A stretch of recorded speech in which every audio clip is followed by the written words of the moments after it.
Okay, so now Chen will speak about highly efficient structure preserving scheme for complex nonlinear systems. The floor is yours. Okay, merci Yon pour l'introduction et merci pour l'invitation de labo. Donc, c'est un grand plaisir d'avoir la chance de présenter un exposé ici. Donc, malheureusement, je ne peux pas continuer en français parce que ça sera un peu dur, donc je vais passer en anglais. Okay, so this is joint work in the last couple of years with a couple of my former postdocs and former and current students. So here is the motivation. So we have we know that a large class of scientific and engineering problems can be modeled by complex nonlinear systems, which either dissipate or preserve certain energy.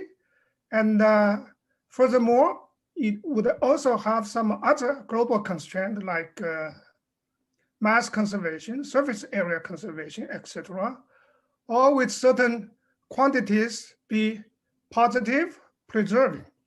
So it is important both in practice and in analysis for a numerical scheme to preserve this structure at a discrete level. So what I'm going to talk about is a systematic approach to construct efficient and accurate energy stable schemes, which can also satisfy if you have other global constraint or can be bound or positivity preserving. I'm not sure whether I will have time to talk about bound and positivity preserving, but we'll see. Okay, let's start with the general gradient system. So the gradient system are dynamically driven by free energy or Hamiltonian. So it takes so I'm going to write it as the following canonical form, where E is energy, and so G is operator, which would be a positive operator for gradient flow and a skew symmetric operator for Hamiltonian systems.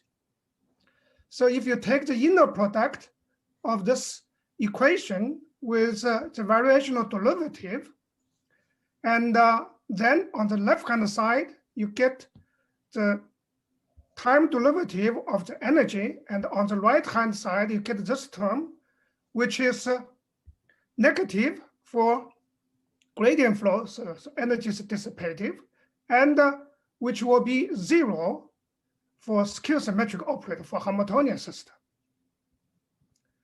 And so there are many examples which can be written in something like this. For example, the examples that we are mostly familiar with are Alan-Cahn equations, Cahn-Hilliard equations, phase field models, liquid crystals, superconductivity image processing optimization. Those are gradient flows. And in terms of a Hamiltonian system, you have nonlinear Schrödinger equations, Sine-Gordon equations, KdV equations. All those can be written in this form. And so in this slide, I will just mention briefly some of the existing energy stable schemes over the last 20 or 30 years. So this is just a very small part of the method that have been developed. So of course, the easiest way to construct energy stable schemes. So first, I must say, what is energy stable? It means the scheme should preserve the energy dissipation or energy conservation. Is doing it implicitly, then it is easy to construct a scheme which would be unconditionally energy stable by doing a sort of a fully implicit scheme. But then you have to solve the nonlinear equation and need delta t to be sufficiently small to have a unique solution. And so another class of method is the so-called stabilized linearly implicit scheme, and also the class of exponential time difference scheme. And so with some conditions, you can show the first order scheme can always be unconditionally energy stable but it is difficult to prove this unconditional stability for second or higher order equations. Then there's a very popular class of method called convex splitting. And for this, you split the free energy into the difference of two convex functions. And then you can always construct unconditionally energy stable and uniquely solvable schemes, first order schemes. For second or higher order, it's kind of difficult. It depends on how complex is your free energy. Sometimes you can do it. Most of the time you cannot do it. You still need to solve a nonlinear equation at each time step. So more recently, there's a class of a method which classified as a Lagrange multiplier method by Dia and his collaborators, and a generalization which is called IEQ or EQ scheme. And so by doing this is by introducing an auxiliary variable. By introducing an extra auxiliary variable, they can develop linear second order unconditional energy stable schemes for sort of a large class of gradient flows. But you have to solve a coupled system with variable coefficients. So computationally, it is more efficient than the previous scheme, but still, if you want to use a finite difference or spectral method, things like that, to solve a coupled system with variable coefficients, still costly. Okay, so right now I'm going to present the original SAV approach. So the guiding principle here is if you have some implicit global property that you want to enforce at a discrete level, then you can always do that by introducing a scalar auxiliary variable. Okay, so let's proceed. So we can always split the free energy into two parts. The first is a quadratic term, and you put the rest, all the nonlinear terms, and as this f phi, and so this splitting sometimes is natural, but you can do it artificially as well. So you would assume the second part to be bounded from below, and this is not a restrictive assumption. Then once you have this assumption, you introduce a scalar auxiliary variable, which we call in short SAV, to be the square root of this E1 phi plus this C0, so that this thing under square root is always positive. And then you rewrite your free energy by using this auxiliary variable. And then you can expand the original gradient system as follows. So you introduce, well, this is for later, if you have a higher order system, you introduce a mu, which is a chemical potential, so which is the variational derivative. And before you have L phi plus F prime phi. And now you have an extra term in front, which is RT divided by the square root of E1 phi plus C0. And remember, our definition is RT equals to this. So this is actually a constant of 1. So it doesn't change the equation. Since you introduce the new variable R, you need an extra equation for R. And so to get the extra equation, you take the time derivative with respect to t, and you get this non-local ODE for R. Okay, so instead of discretizing the original gradient flow, now we're going to discretize this expanded system by following the very simple principle is for all the linear terms, I'm going to discretize implicitly. For all the nonlinear terms, I'm going to put it explicitly. So that's the principle. And one of the simplest example is the SAV scheme based on Crank-Nicolson. So mu n plus half is the average of phi n plus 1 plus phi n. And the tilde, everything with the tilde is by extrapolation. So this is just what I said, the linear terms, implicit, linear terms implicit, all the nonlinear terms explicit. So what is the advantage of doing this?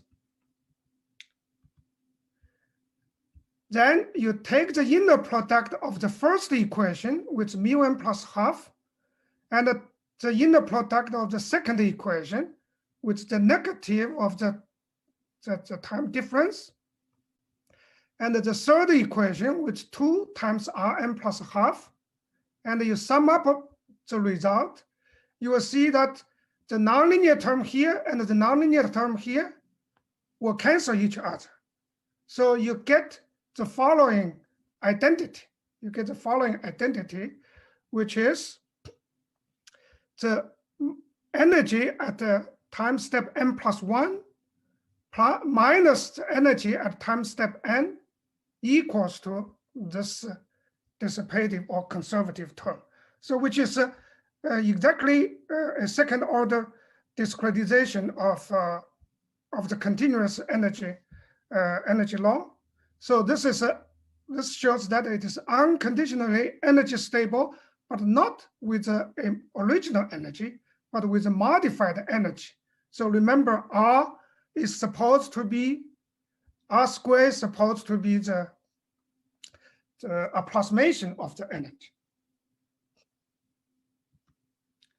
And but we see that phi, mu, and R are coupled together, right? In this scheme, but you can actually decouple them very easily. You write phi and mu as a linear combination of R, and you plug this relation into the first 2 equations of the system. Then you get a system for phi 1 mu 1 like this, which is what? Which is exactly the semi-linear scheme, right? It's an IMEX scheme for the original equation. This is just you do a semi-implicit scheme with nonlinear term treated explicitly. So you can solve it very easily. Phi 1 mu 1, you can solve it very easily. This is a linear system with constant coefficient, right? It's no variable coefficient with constant coefficient. And for phi 2 mu 2, it's the same. You exactly solve the same linear equation for phi 2 mu 2. So once you get phi 1 mu 1 and phi 2 mu 2, then you plug this relation again into the third relation, into this third equation here. Then you would get a linear equation for Rn plus 1.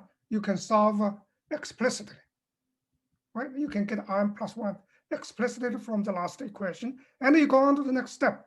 So the total cost is just solving 2 semi-implicit linear systems with constant coefficient. So it's very efficient.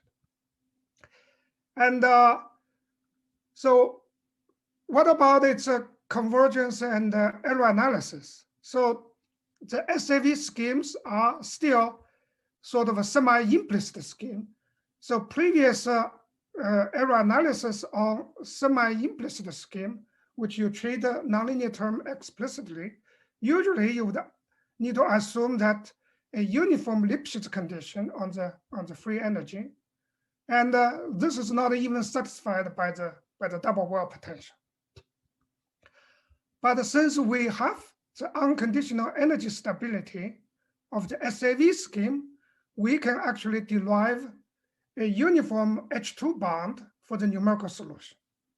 And with the uniform H2 bonds, then you would have L infinity bond, and then you can prove the convergence under very mild conditions, and you can derive error estimates with, of course, some smoothness assumption.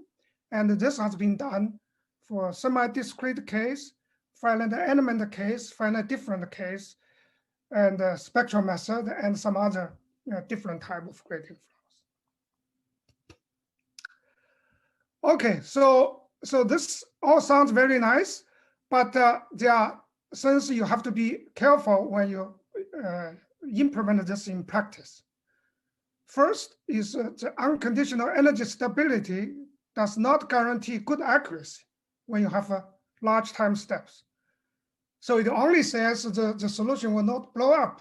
So sufficient time steps are still needed to obtain desired accuracy.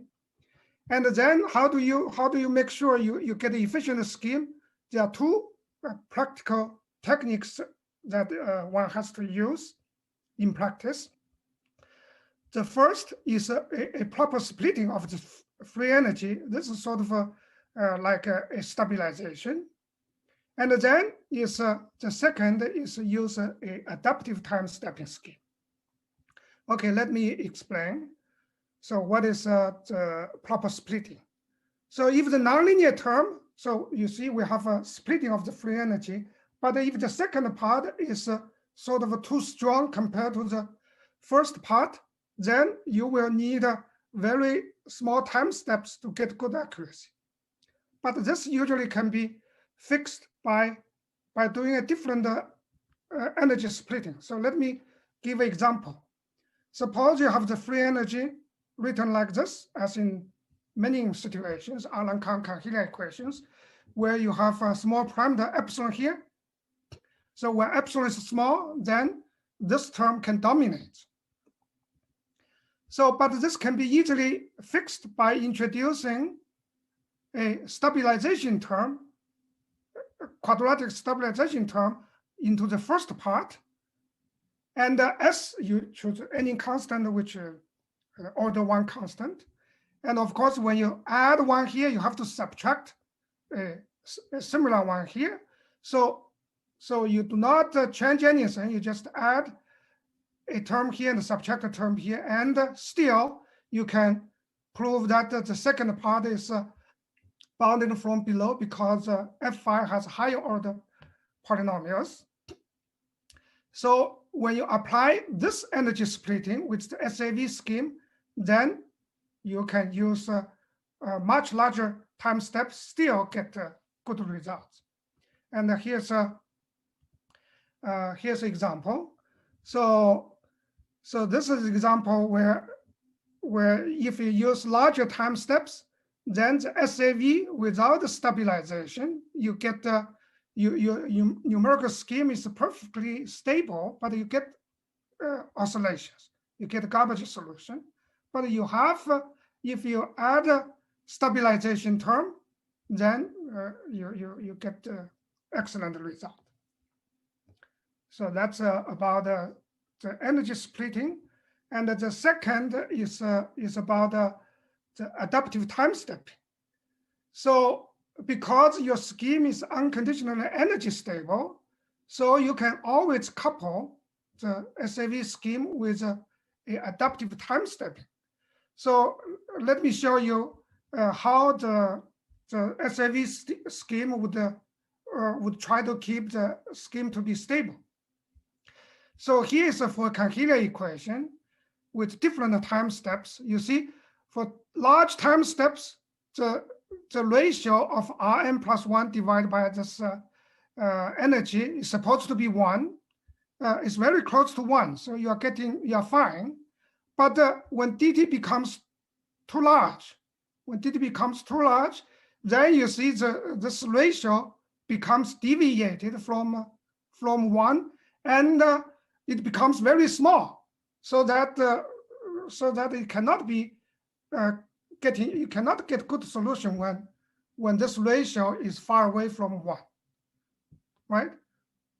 But on the other hand, so that's how the SAV scheme keeps the stability of the scheme, is by reducing the size of this ratio.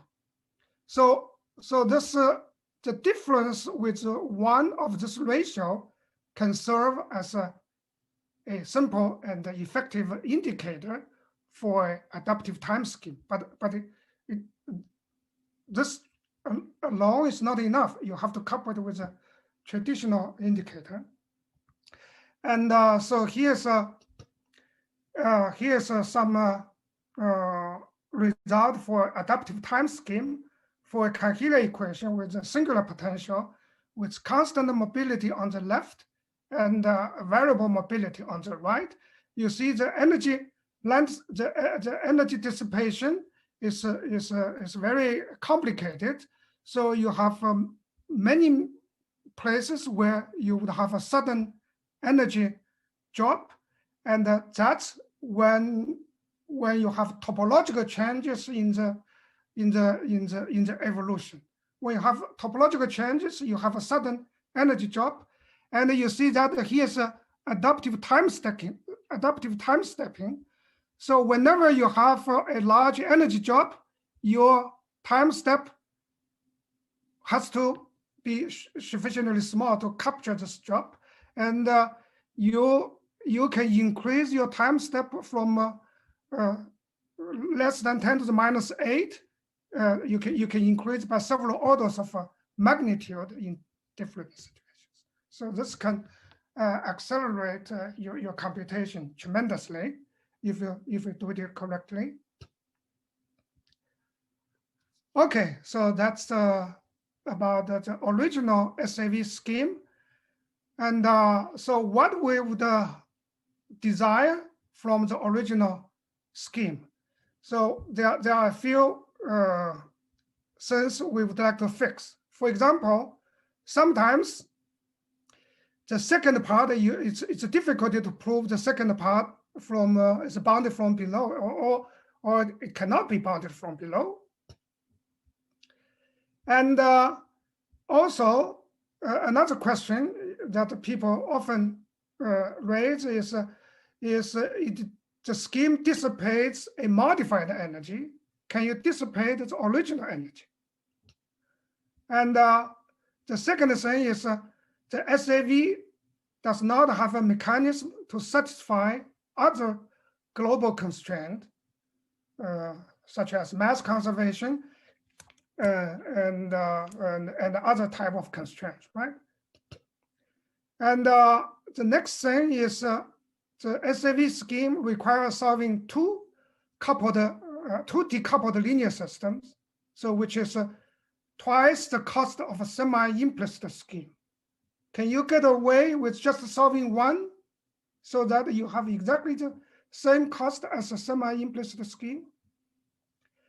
And so for the original SAV, one can only prove that the second order scheme is unconditionally stable. But if you go to high order IMEX scheme, so you can use much larger time steps, but it's not, you cannot prove it's unconditionally stable. And the next thing is the SAV scheme uses the gradient structure. Can you do this for general dissipative and conservative system without the gradient structure? And finally, how about the bound and the positivity preserved? So those are a list of features that we'd like to have. And the next, I'm going to present the two new approaches, which each one will solve part of the problem over there. So the first approach is a Lagrange multiplier approach. So we still consider a free energy with this splitting, but you assume your system is under an additional global constraint, or you can derive a implicit conservation, like a conservation of mass, conservation of other stuff, etc. And so this additional constraint, global constraint, is denoted as time derivative of capital H phi equals to 0, and capital H phi is the integral of some small h. And so in the spirit of SAV, we are going to expand the system. So we're going to introduce a Lagrange multiplier, lambda t, and to enforce this constraint, right? So this is still the same guiding principle. If you have one extra global constraint, you introduce one extra auxiliary variable. And so the lambda t will be 0 if this constraint is an implicit constraint. If it is just an additional constraint, then lambda t may not be 0. And then you discretize so that's to enforce the global constraint, but you still want to enforce the energy dissipation at the discrete level. So to do that, we introduce another Lagrange multiplier, eta t, such that the time derivative of the second part of the free energy is given by this. So it's supposed to be just f prime phi times phi t, but I'm going to multiply it by eta t here. So remember, eta t is an additional Lagrange multiplier. At the continuous level, it is identically equals to 1. So we do not change the equation, do not change the original system. And this term is an extra term that we added in, extra 0 term, because of the global constraint, we have the variational derivative in the product phi t is 0. And why do we add this term? Because at the discrete level, we need this term to balance this term, and this term will balance with this term, right? Just like in the original SAV scheme. So we're going to discretize this expanded system. So we still follow the previous principle. All the linear terms implicit, and the nonlinear terms in the first two equations explicit.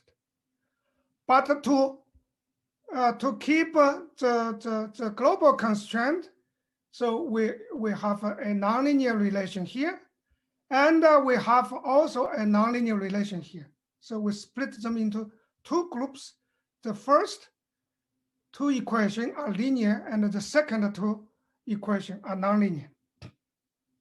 Okay, so this is all coupled together, right? So we need to find an efficient way to solve it.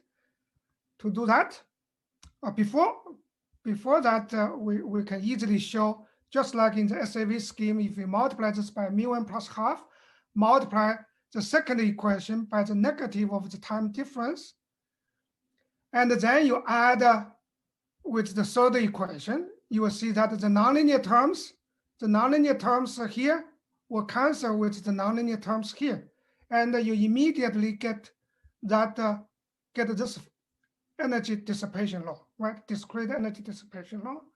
And now the difference here is this is original energy. It's not the modified energy anymore. So you have a perfect energy dissipation law here. Okay, now how to solve this system? To solve the system, we still use the same trick as before, but now we have two Lagrange multipliers. So we write phi and mu as a linear combination of those two Lagrange multipliers. And then you plug those two relations into the first two linear equations, right? Into the first two linear equations. And then you can decouple phi 1, phi 2, phi 1, phi 2, phi 3, mu 1, mu 2, mu 3. So for each one of them, you solve a semi-linear equation with constant coefficient. So this means you need to solve 3 semi-linear equations with constant coefficient. So once you have those phi I mu I, then you plug this equation, you plug those two into the last 2 equations here, which is nonlinear, right? You get a coupled nonlinear algebraic system. So it's no derivatives. So it's not a differential system. You just get the algebraic system for the 2 Lagrange multiplier with just 2 numbers, right? So that can be solved at no cost, essentially, compared to other costs. So that's the solution procedure. So the computational complexity is sort of similar, and with the original SAV, and the accuracy is similar, but it dissipates its original energy and do not require the second part to be bounded from below. So that's the upside, and the downside is it involves a nonlinear algebraic system. The existence of a suitable solution may require small time steps. And to do analysis is much more difficult for this one. And a good thing about this is you can deal with problems with multiple global constraints. So you can just introduce more Lagrange multipliers, right? Okay, so here's an example of for optimal partition problem. So you consider a free energy like this. So phi is a vector, and the nonlinear interaction potential is given like this. And so in addition, you are subject to the norm constraint for each component. So you have M global constraint. So this is additional constraint. So just like before, you can expand the system by introducing additional Lagrange multipliers to enforce the global constraint, right? To enforce global constraint. And you can easily show that you have energy dissipation. Then once you have this, you can construct a Lagrange multiplier SAV scheme, just like what we presented. And so here's just a simulation with 10 subdomain partitions, and during the evolution, the norm for each partition will be preserved.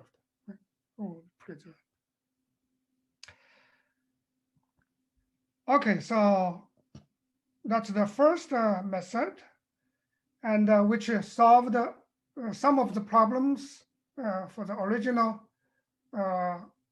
SAV, but not other. And then we're going to present a second approach for general dissipative system.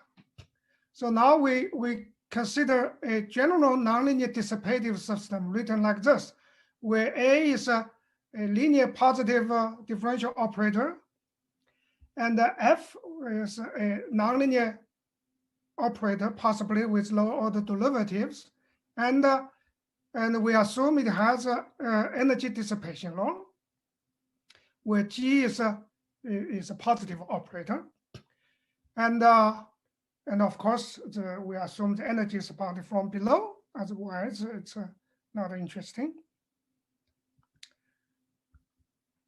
Okay, so like before, we are going to enforce this energy dissipation at discrete level. We need to introduce an auxiliary variable.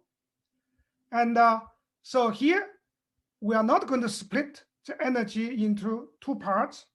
So we just introduce R to be the energy plus the constant, so that is always positive.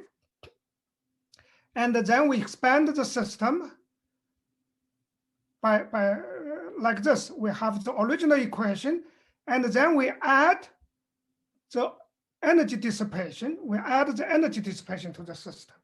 And where C is identically equals to 1. Kc is just RT divided by this energy, so which is identically equals to 1 at the continuous level. Okay, now I'm going to discretize this as follows. So this is a very different approach from the previous SAV approach. This is sort of it has a flavor of a predictor corrector scheme. So first of all, I'm going to solve a phi bar by solving this semi-implicit scheme, nonlinear term. So the nonlinear term is always explicit, right? And then at the second, once we solve phi bar, I'm going to discretize the second equation. So the discretization of the second equation is to use the phi bar already computed and plugged it here. So this is explicit. You can solve Rn plus 1 directly. It's just a linear relation. And once you get Rn plus 1, you set Cn plus 1 to be Rn plus 1 divided by e to the phi bar. So everything is known. And finally, you make a small correction. So you let your phi n plus 1 to be a little correction to the phi bar, and the little correction is 1 minus Kc to the square. And remember, Kc here is a first order approximation of the first order approximation to 1, right? So here's a second order approximation. So here's a second order term. So you make a second order correction, so that if you make a second order correction here, so the truncation error is still first order. So you're still keeping first order accuracy. And so that's the scheme. You see, the scheme is very easy to implement. You only need to solve a semi-implicit scheme, and the rest is just explicit computation, no cost, right? Essentially. So this scheme has a total cost which is similar to the semi-implicit IMEX scheme. So it's only half of the cost of the original SAV, and you can extend this to high order very easily. So suppose I want to use a high order IMEX scheme, which for the linear term you have a BDF type, and for the nonlinear term you have Adam-Bosch type approximation. So again, you solve phi bar by doing a prediction like this, semi-implicit, and then the key here is you still compute Rn plus 1 by using a first order approximation to the energy law, and then you have your Kc is still given by Rn plus 1 divided by this, and then you do a correction. If you want to make your scheme to be case order accurate, your correction has to be order k plus 1. So you do a collection of order k plus 1 to phi bar, and then you go to the next step. So here, those AK, BKs are just the BDF and Adam-Bosch coefficients, right? Like this, right? Okay, so what type of stability property can we prove? And so we can see that the phi bar and phi are still case order approximation to phi. So the key is we need to show the stability. And here's a theorem. So if your Rn is bigger than 0, then your Rn plus 1 will be positive, and the Cn plus 1 will also be positive. And the scheme is unconditionally energy stable in this sense. It satisfies the energy relation of this kind. But just like this, it's not enough, right? R is just the number. it doesn't have any norm inside the R, although R is supposed to be the approximation of the energy, but you cannot extract a norm from R. So that we need a stronger result.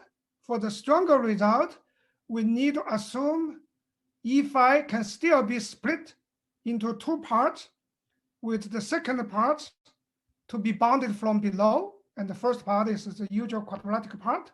Once you have that, then we can show there exists a constant which depends on K, such that this quadratic term is uniformly bounded by this constant. So for example, the L operator here usually is a Laplacian operator or bi-Laplacian operator. So you get the uniform H1 bounds and the uniform H2 bounds for the numerical solution.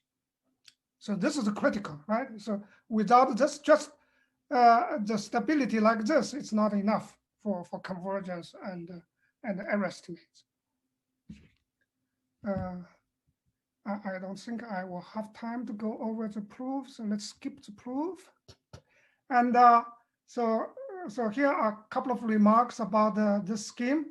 So first of all is the first order treatment for R for the energy dissipation. It does not affect the case order accuracy. So you might wonder, why don't I use high order treatment for R? The problem is if you do high order, you will not be able to prove energy stability because it gets too complicated. You don't have that property anymore. So the case order scheme, the implementation is just like the first order scheme. So the cost is just solving one linear equation with constant coefficient. And another nice thing is for this BDF-K scheme, you can use you can couple it with adaptive time stepping without any constraint on the time step. So remember that if you do time adaptive scheme with high order high order schemes, then your time step are constrained, right? Otherwise you lose your stability. But since here our stability is not from the BDF, the first step is from the energy approximation. So no matter what time step, we always have the stability. And so we can prove the error estimates as well. The error estimate will be based on two ingredients. One is the uniform bound for this quadratic term from the stability theorem. And the second is energy stability result for BDF type scheme up to fifth order, a old result which have been rediscovered recently and have been used to prove the error estimates for many different kind of BDF schemes. And by using those two things, we can prove that both phi bar and phi are case order approximation of the exact solution for K up to 5. For K up to 5, we can actually prove the for Alan-Cahn type and Cahn-Hilliard type equation with general polynomial nonlinearities, we can prove that the convergence in H2 norm, which is case order. Okay, so here are some numerical results. Of course, for the accuracy, you have a perfect first order, second order, third order, and the fourth order. And now let's try to see a practical application to Navier-Stokes equations. So let's consider the Navier-Stokes equation. And we first consider the simple periodic case. In the periodic case, you can replace the divergence free condition by pressure Poisson equation, right? So the Navier-Stokes equation is not a gradient flow, but it has an energy law. So we can use the general approach before by introducing a SAV R equals to the energy plus any constant to make it positive. And so here's the scheme, right? Here's the scheme. I just write down the case order scheme. So first, you solve a pressure Poisson equation by treating the nonlinear term explicitly. And once you get the Pn plus 1, you solve U bar, just like before, right? You solve U bar by solving this semi-implicit equation. So here's a Poisson equation. Here's another Poisson type equation. So very easy to solve, especially in the periodic case. And then you find Rn plus 1 from this relation, which is explicit. And once you get Rn plus 1, you get Cn plus 1. And finally, you make a correction to the to U bar. You go to the next step, right? So this is a very efficient scheme. And so we can prove that the scheme is unconditionally stable, and the energy is bounded by fixed constant for any k, for any order k, right? So here are the numerical results. Of course, for the accuracy test, you second order, third order, first order, you have perfect accuracy. And now let's look at some interesting simulation. So this is a classical benchmark problem. You start with a double layer, and then the layer will roll over, right? And here's a quite difficult example with very small viscosity coefficient, and you see the evolution of eta. So eta, which is given by this. So here's for a second order scheme, is supposed to be very close to 1, and you see that it stays almost equals to 1 all the time, and suddenly at this point, you have a sudden drop. You have a sudden drop, and if you don't use SAV, you use just a similar semi-implicit scheme with the same time step, it blows up. The scheme blows up. But with SAV, it can adjust slightly the solution, and you still get perfectly accurate solution with this SAV approach. And so here's an example where it shows actually higher order is necessary for this difficulty problem. So you see, with the same time step for first order and the second order, the SAV scheme will give you will be stable, but give you garbage, right? Give you wrong solutions. But with the third order and the fourth order, you get excellent solutions. So this shows that for difficulty problems, a high order has its advantage.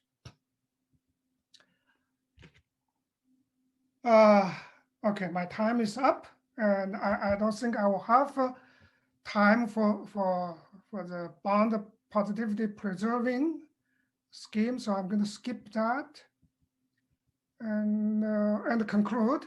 So the SAV approach allow us to construct the efficient and accurate scheme for a large class of complex nonlinear systems. So the advantages only require solving linear system with constant coefficient. And you can have a high order version, which can be proven to be unconditional stable and with error estimates, and can be combined with adaptive time strategy. And you can enforce other global constraints as well.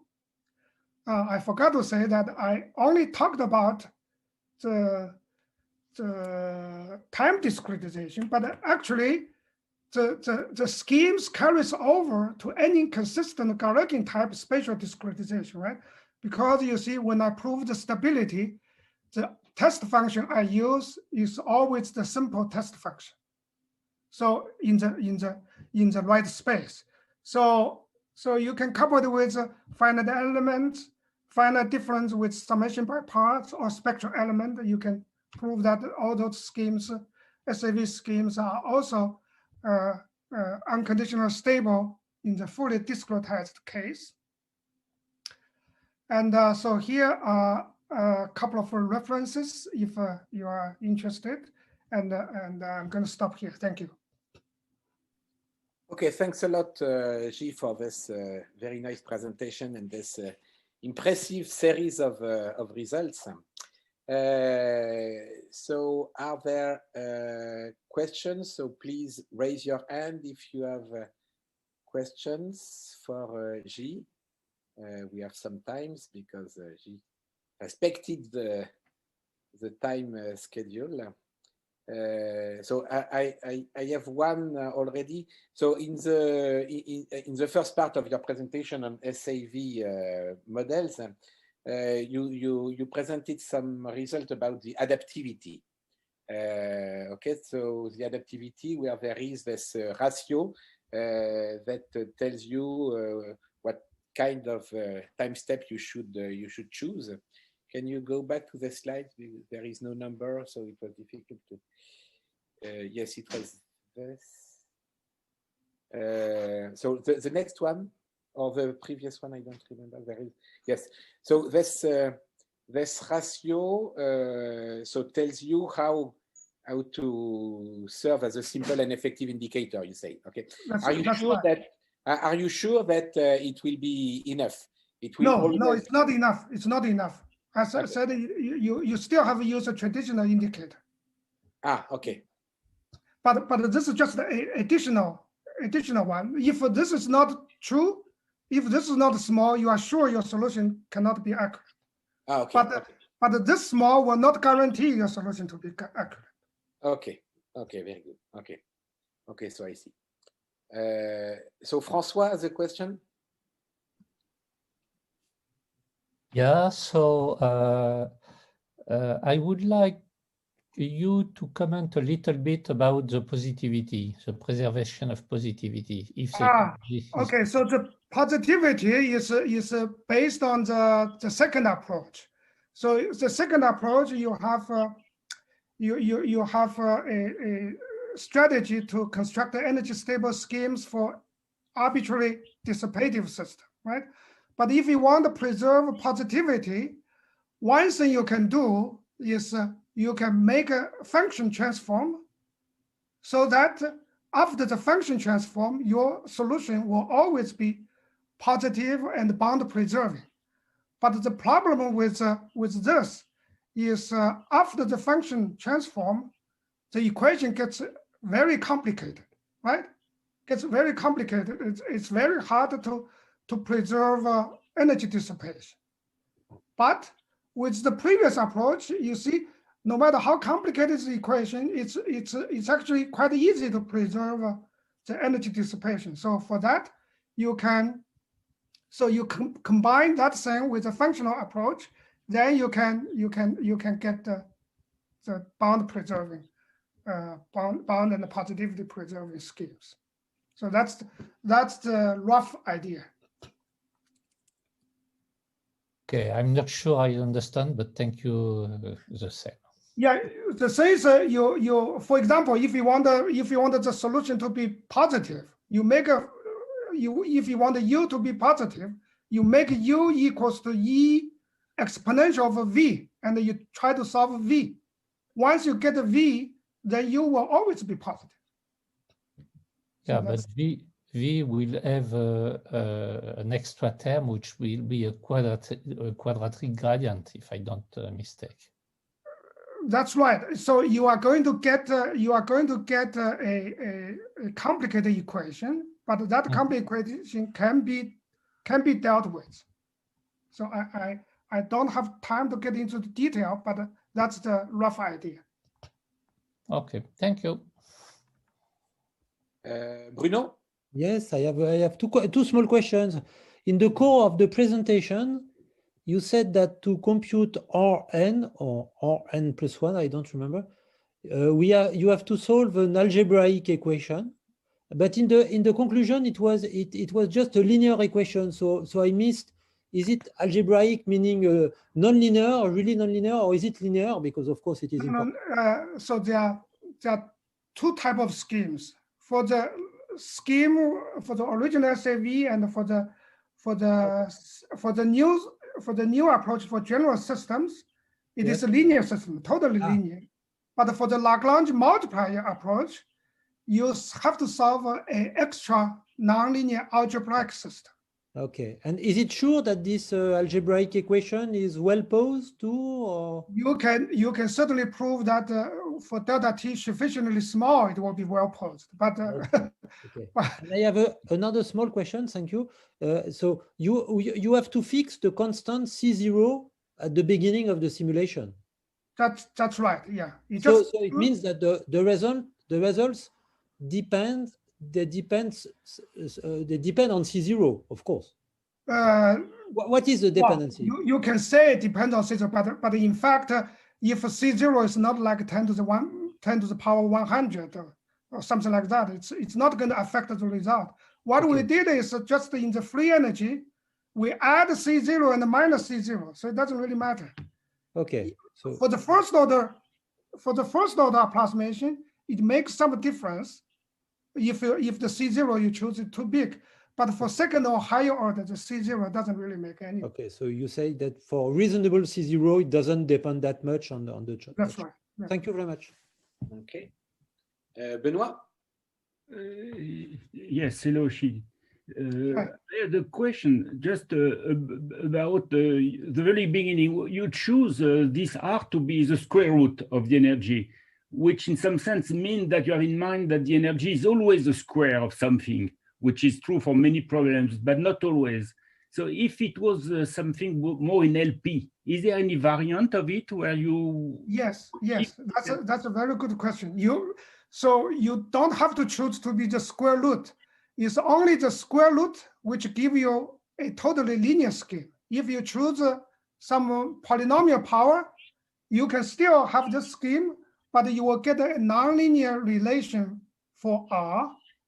You'll get a nonlinear equation for R. So what we found is for most of the system we have, the square root is the most suitable approach, but you are not restricted to choose square root.